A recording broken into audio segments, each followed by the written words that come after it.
Oke, pada kesempatan kali ini saya mau membawakan materi tentang teknologi informasi dalam manajemen. Nah, yang pertama yang mau kita bahas, apa sih manajemen itu? Gitu.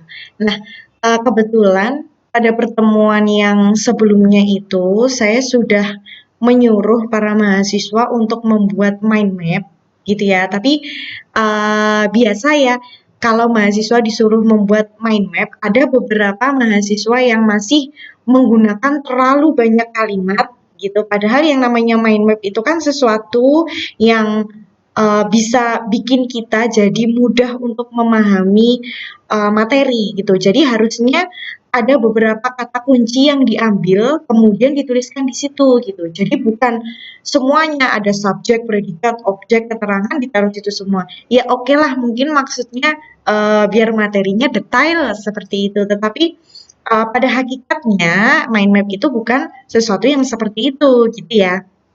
Tapi karena ini materinya masih dasar dan banyak sekali search di Google yang membawakan materi manajemen ini dengan sangat jelas, maksudnya bukan bahasa yang sangat tinggi sehingga tidak mudah dipahami, maka memang mayoritas mahasiswa ketika membuat mind map itu bisa. Nah, nanti untuk nilainya, nilai hasil mind map-nya itu bisa dilihat pada link yang akan saya berikan. Seperti itu ya. Nah, yang pertama, kembali lagi yang kita bahas, jadi apa sih manajemen itu? Nah, di sini saya sudah mengelompokkan beberapa definisi dari luar ataupun dari yang mahasiswa tuliskan gitu. Jadi saya menarik kesimpulan sebenarnya manajemen ini tuh diartikan atau memiliki definisi secara global itu menjadi 3 kelompok. Nah, yang pertama manajemen sebagai proses. Nah, di mana ini karena manajemen itu dikatakan sebagai proses, jadi yang disoroti definisi-definisinya itu berkaitan dengan pelaksanaan kegiatan di mana dia dilakukan secara bersama-sama gitu ya, yang dilakukan untuk mencapai tujuan tertentu. Tujuan tertentu ini kalau perusahaan udah jelas dia profit ya tujuannya. Nah, dan pelaksanaan kegiatan ini dia terawasi dan terkontrol gitu. Nah, kemudian yang kedua itu adalah manajemen sebagai kolektivitas. Kolektivitas itu bisa menyorot subjeknya atau objeknya. Nah, di sini beberapa definisi mengatakan bahwa manajemen itu adalah kumpulan orang-orang yang saling bekerja sama untuk mencapai tujuan. Gitu. Jadi yang disoroti itu adalah kumpulan orang-orangnya tadi, di mana mereka saling bekerja sama untuk mencapai tujuan itu. Nah, kemudian yang selanjutnya dikatakan juga bahwa manajemen itu sebagai seni atau ilmu, gitu. Seni mengatur atau menyelesaikan pekerjaan melalui atau bersama orang lain. Jadi yang didefinisikan itu lebih ke ilmunya atau seninya karena untuk mengkoordinasikan manusia atau mengorganisasi sebuah pekerjaan itu memang membutuhkan skill gitu ya. Jadi buat kalian para mahasiswa besok bisa ikut beberapa event kemahasiswaan atau mungkin organisasi kemahasiswaan untuk mempelajari seni atau ilmu ketika kita membagi tugas, menyelesaikan tugas untuk mencapai tujuan tertentu. Nah, selanjutnya kegiatan dalam manajemen atau di sini manajemen yang dimaksud adalah manajemen bisnis itu apa saja sih? Nah, yang pertama adalah perencanaan. Jadi di sini fungsi dari manajemen yang pertama itu adalah perencanaan, di mana perencanaan ini mencakup pendefinisian tujuan. Jadi tujuan pembuatan bisnis atau pengoperasian suatu bisnis itu apa, kayak visi misi, sasaran, tujuan, dan lain sebagainya seperti itu. Kemudian struktur, nah struktur pelayanan, kemudian struktur prosedur, struktur organisasi, seperti itu. Nah, kemudian targetnya, Meskipun ini nanti akan dibahas di pertemuan atau di fungsi-fungsi yang lain gitu ya, tetapi untuk target ini di perencanaan itu ada. Nah, selanjutnya adalah tanggung jawab. Karena tadi kita membahas soal struktur, maka di balik struktur itu ada tanggung jawab. Nah, tanggung jawab di sini juga masuk dalam perencanaan. Kemudian ada strategi, gitu kan, karena kita sudah mempunyai tujuan, kemudian strategi secara globalnya seperti apa, atau mungkin kita sebagai pendahuluan mempunyai mitra kerjasama, bagaimana mitra kerjasama dengan siapa, kemudian nanti orang yang bisa kita ajak kerjasama itu orang yang atau perusahaan atau instansi yang seperti apa, kayak gitu, meliputi badan-badan hukum, misalkan harus ada legalitasnya, maka strategi yang pertama adalah membuat legalitas itu, kayak gitu. Nah, kemudian yang selanjutnya adalah sumber daya. Sumber daya ini meliputi sumber daya manusia, sumber daya keuangan, sumber daya alat ya, atau yang biasanya buat produksi, atau sumber-sumber daya yang lain. Seperti listrik, air, seperti itu kan juga sumber daya. Nah, yang selanjutnya adalah pengorganisasian.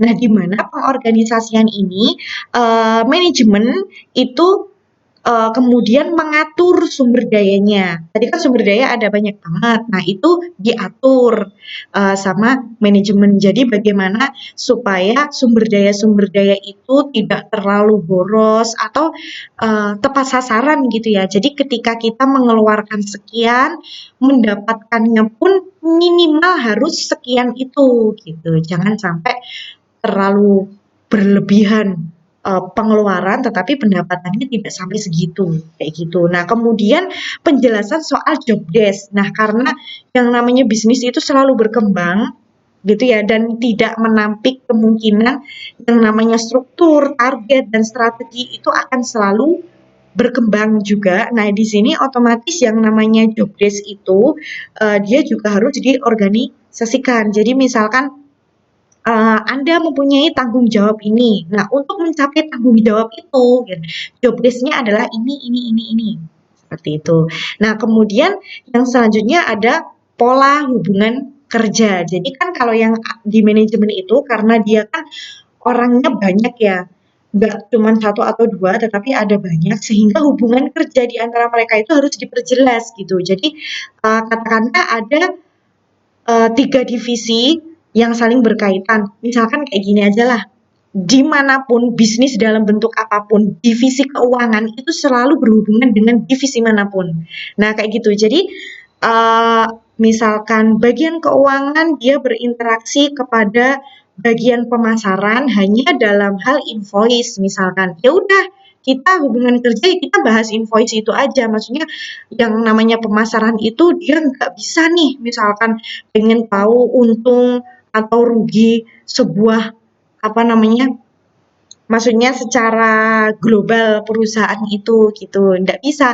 Atau misalkan si bagian keuangan itu nanti untuk ACC bagian pemasaran, jadi misalkan bagian pemasaran itu mau marketingan gitu kemana, kan mereka membutuhkan pengajuan dana. Nah, mereka mengajukan dana ke bagian keuangan itu tidak bisa mencairkan apabila manajer belum tanda tangan, misalkan seperti itu. Nah, itu harus diperjelas. Jadi ini pola hubungan kerja antar divisi ini gimana nih gitu. Nah, kemudian yang selanjutnya adalah pelaksanaan. Nah, pelaksanaan di sini adalah eksekusi dari kerja. Nah, kemudian ini juga mencakup manajemen tugas atau pekerjaan. Jadi kalau misalkan bagian sales, bagian penjualan, dia akan berhubungan dengan pelanggan, kemudian dia akan berhubungan dengan catatan-catatan penjualan, dia juga akan berhubungan dengan stok, tapi stoknya stok barang aja ya, seperti itu. Nah, data-data dari pelaksanaan itu nanti yang akan kita banyak bahas di sistem informasi manajemen ini di pertemuan-pertemuan yang akan datang. Karena ketika perusahaan itu mulai mengeksekusi, dia mendapatkan data yang banyak, di satu sisi dia juga harus mengolahnya menjadi informasi dan lain sebagainya gitu ya. Nah, di situ nanti akan timbul masalah, gejolak, perubahan kebijakan dan lain sebagainya. Nanti akan kita banyak bahas di pertemuan yang akan datang. Nah, kemudian yang terakhir ini adalah pengawasan atau pengendalian. Nah, di sini mencakup evaluasi strategi, kemudian KPI. KPI itu Key Performance Index. Jadi itu tuh kayak penilaian kinerja karyawan, kemudian penilaian kinerja supplier atau pemasok. Kalau misalkan basisnya industri ya, jadi pemasok itu juga dinilai loh. Nah, terus kemudian ada selain evaluasi kinerja sumber daya manusia, mungkin ada evaluasi inventaris, ada evaluasi sarana prasarana, kemudian ada evaluasi job desk dan lain sebagainya. Nah, kemudian yang terakhir tentu saja adalah keuangan. Nah, biasanya ini itu apa namanya ada audit internal atau eksternal, kemudian harus ada legalitas. Misalnya kegiatan di sebuah manajemen A itu didukung atau dipatenkan oleh ISO sekian-sekian seperti itu.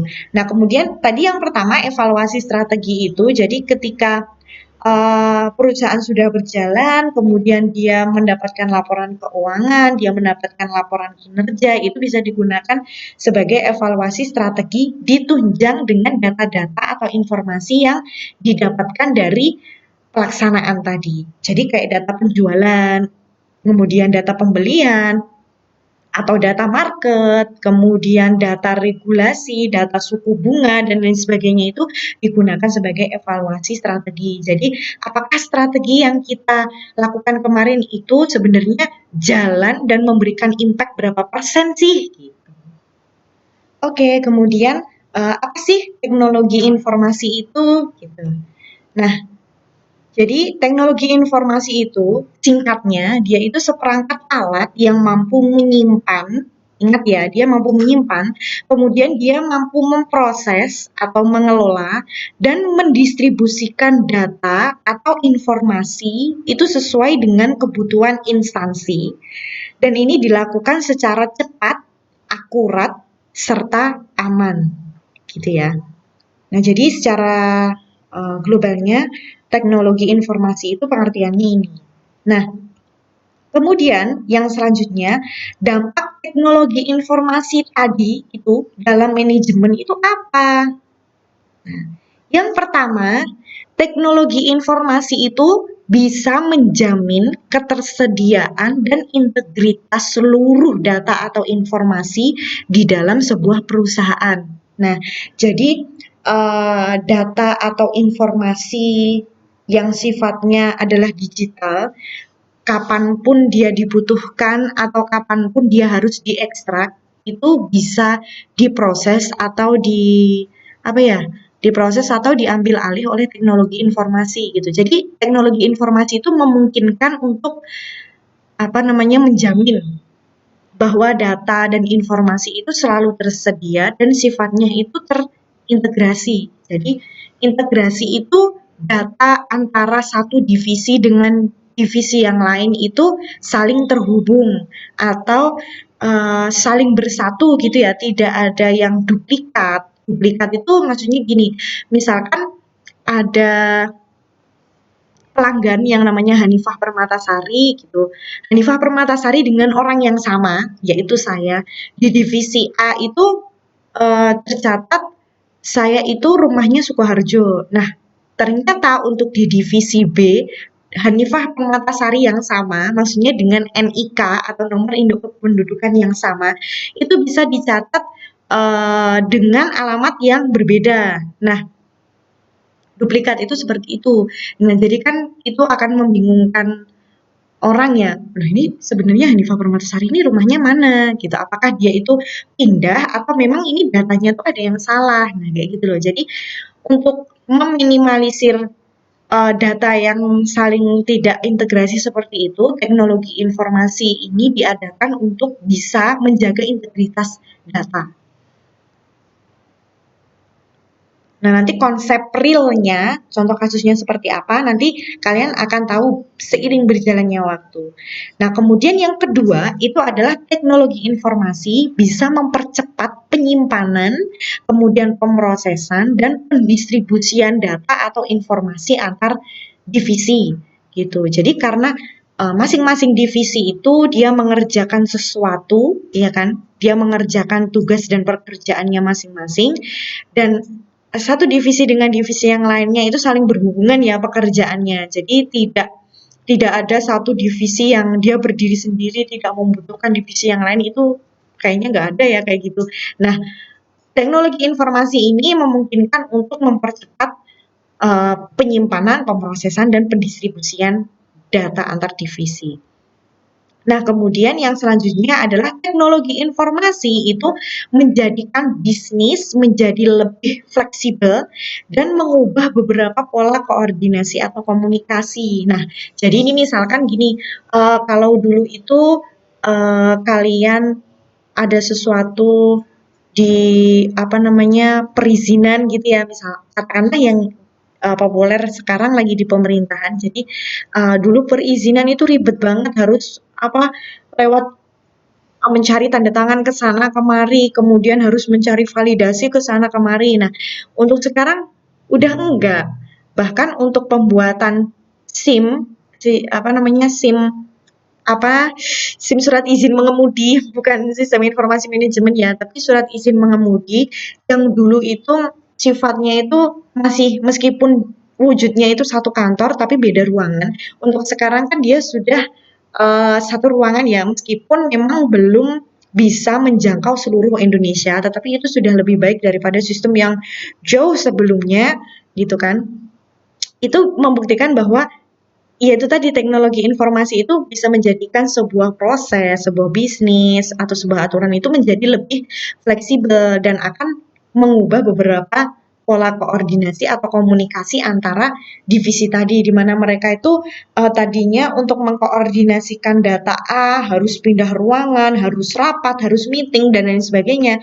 Karena kebutuhan bisnis juga semakin cepat dan pelanggan itu juga pengen dilayani secara real time, otomatis pola-pola koordinasi yang dulu itu terlalu kaku, terlalu banyak prosedur dan lain sebagainya itu bisa diperingkas oleh sistem. Nah, kemudian yang selanjutnya adalah teknologi informasi itu memungkinkan perusahaan dapat menyimpan seluruh data-datanya dengan rapi dan terstruktur. Jadi data-datanya itu bukan data-datanya hari ini saja ya, tapi data dari beberapa tahun sebelum tahun sekarang. Bahkan mungkin data ketika perusahaan itu ada. Apalagi untuk startup sekarang ya, kalau perusahaannya udah aduh sebelum tahun 2000 atau mungkin sebelum 1990 mungkin susah ya untuk mengumpulkan data yang dulu sekali, karena penyimpanannya kan masih pada hard copy dan mereka kan berevolusinya itu juga sedikit gitu. Jadi minimal data ketika sistem itu pertama kali ada itu bisa tersimpan dengan rapi dan struktur gitu. Nah, sehingga kelak data-data itu tadi dapat diekstrak guna mengambil keputusan. Jadi data-data masa lalu, data-data penjualan, data-data pelanggan, data-data supplier itu bisa diekstrak kembali, dipanggil ya, kemudian di clustering guna mengambil keputusan. Nah, selanjutnya teknologi informasi dapat mengotomatisasi beberapa proses sehingga mampu meminimalisir miskomunikasi data atau informasi antar bagian dan mampu mengurangi beban kerja dari pengguna gitu, karena dia sifatnya sudah bisa mengotomatisasi. Jadi tidak ada miskomunikasi data. Jadi kayak tadi data Hanifah Permatasari itu alamatnya Sukoharjo atau alamatnya di mana gitu ya. Apakah dia itu pindah ataukah ini memang orang yang berbeda tapi kok NIK-nya bisa sama kayak gitu ya. Nah, apa namanya, bisa meminimalisir komunikasi data seperti itu dan dapat mengurangi juga beban kerja pengguna. Ini contoh realnya itu ada di sistem gudang. Jadi konsepnya yang namanya barang keluar atau barang dibeli oleh pelanggan itu kan stoknya langsung berkurang ya. Nah, jadi si orang itu, si kasir itu tidak perlu membuat rekapan penjualan gitu ya, di mana hari ini saya menjual produk air mineral merek A, laku terjual 100 kardus gitu. Terus kemudian nanti pihak gudang itu secara manual mengubah stoknya, nggak seperti itu ya konsepnya. Jadi ketika barang keluar di sistem itu sudah langsung berkurang sendiri sejumlah yang dibeli oleh pelanggan tadi gitu. Sehingga beban kerja pengguna itu juga berkurang. Terus kalau beban kerjanya pengguna itu terus berkurang, terus dia kerjaannya apa dong Bu gitu ya?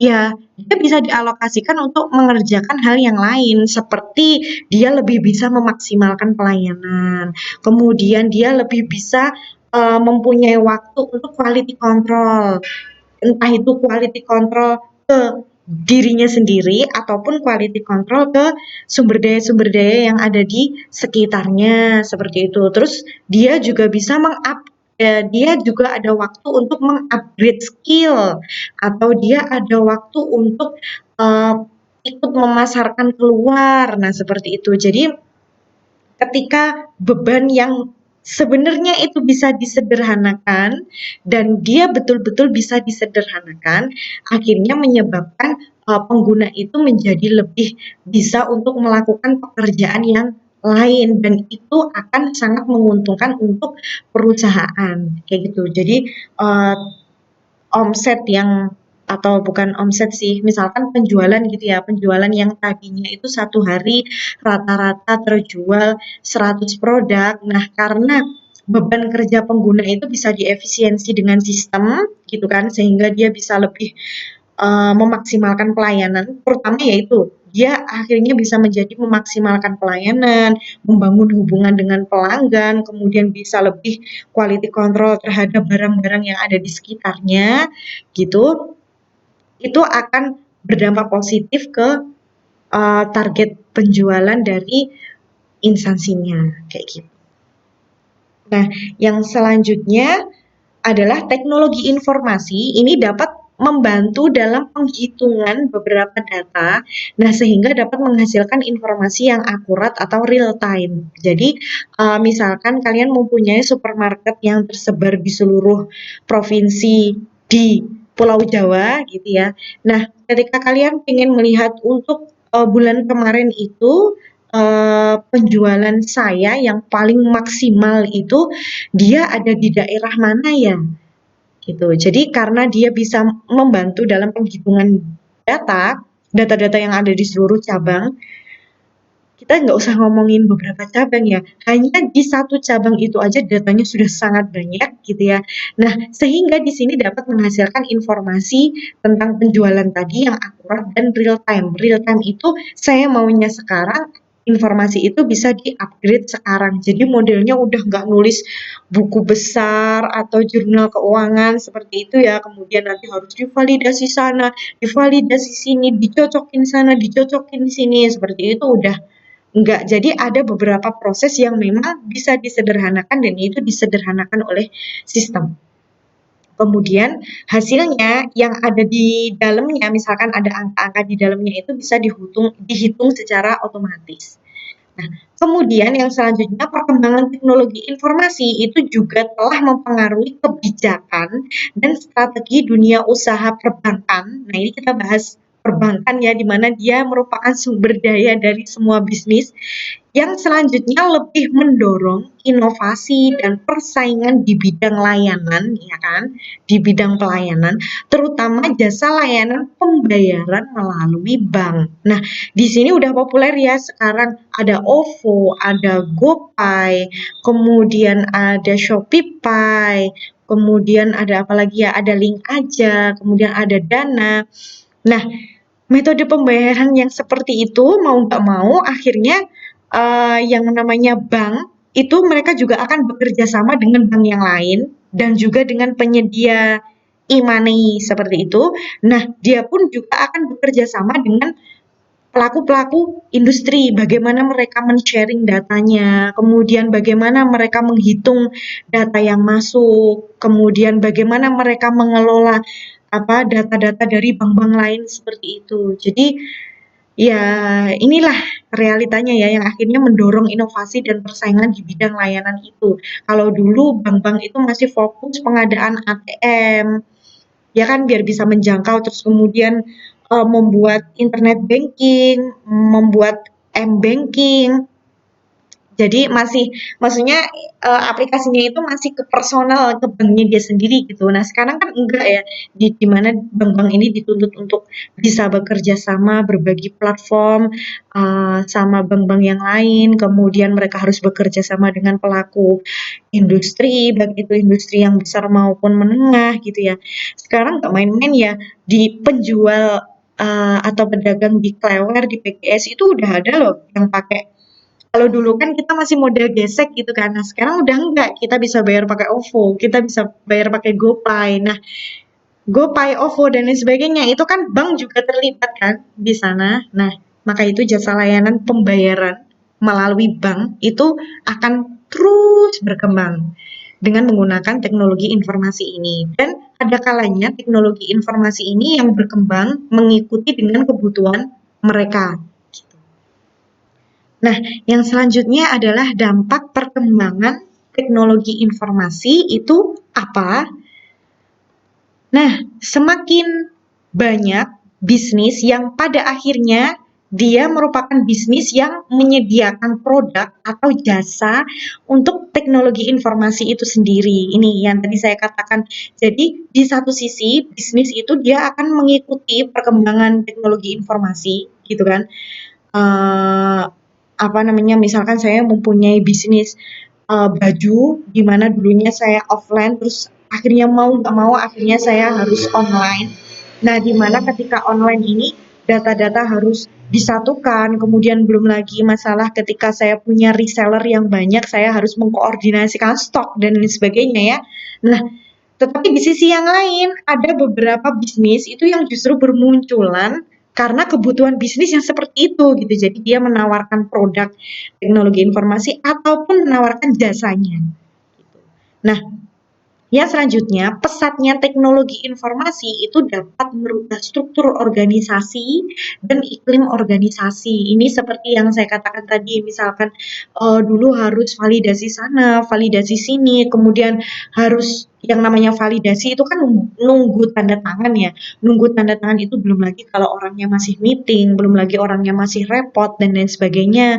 Terus kemudian kalau dulu itu hierarkinya itu eh, bendahara itu harus melalui persetujuan manajer misalkan, terus karena adanya apa namanya regulasi yang berubah, inovasi dan perkembangan teknologi yang semakin pesat sehingga mengharuskan ada kehadiran orang ketiga misalkan tidak melalui manajer sekarang untuk ACC bagian keuangan itu harus melalui audit misalkan di sana ada audit itu kan cukup merubah struktur organisasi berikut iklimnya ya. Jadi kalau misalkan dulu saya itu bertanggung jawab ke salah seorang gitu ya, misalkan katakanlah Pak Eko gitu ya. Nah, karena adanya perubahan regulasi dan kebijakan, saya menjadi bertanggung jawab juga ke Pak Wiji mungkin atau ke Bu Linda atau mungkin saya tidak bertanggung jawab dengan orang-orang. Artinya saya bertanggung jawab atas diri saya sendiri, gitu kan. Saya tidak memerlukan pengajuan kemana-mana karena itu sudah diaudit secara otomatis oleh sistem gitu. Misalnya ya, misalkan saya sudah bisa diaudit otomatis oleh sistem, tetapi di balik itu saya juga mempunyai tanggung jawab ke divisi-divisi lain yang membutuhkan data atau validasi dari saya gitu. Seperti itu. Jadi itu cukup merubah struktur organisasi. Ini mungkin teman-teman di sini yang pernah kerja itu pasti mungkin pernah merasakan betapa teknologi informasi ini juga bisa mencampuri yang namanya struktur organisasi kayak gitu.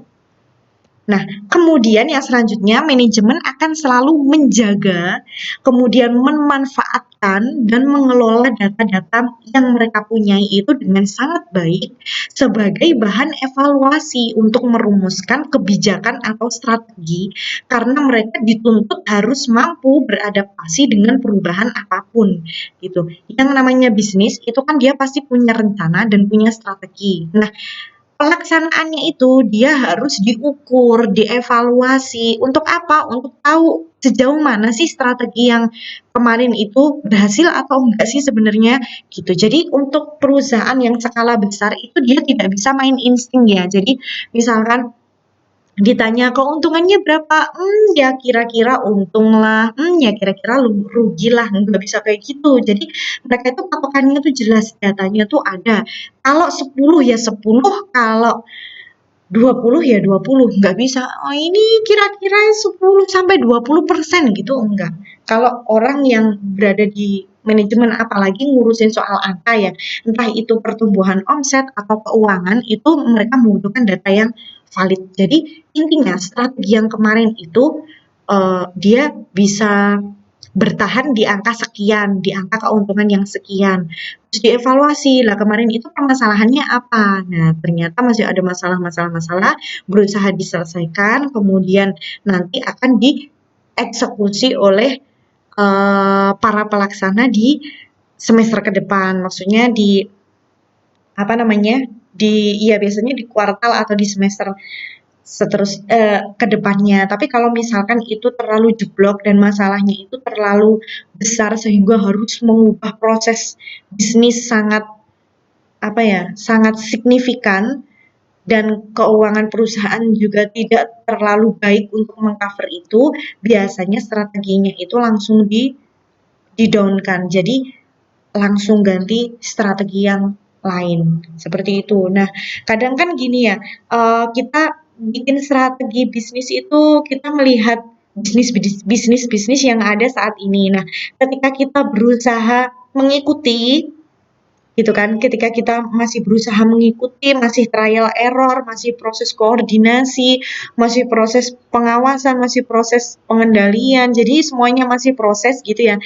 Nanti yang di sana itu mereka sudah ganti lagi nih inovasinya. Nah, memang tantangannya seperti itu. Makanya manajemen itu mereka akan selalu menjaga data-data mereka, terutama data pelanggan, data penjualan, data pembelian, data koleksi.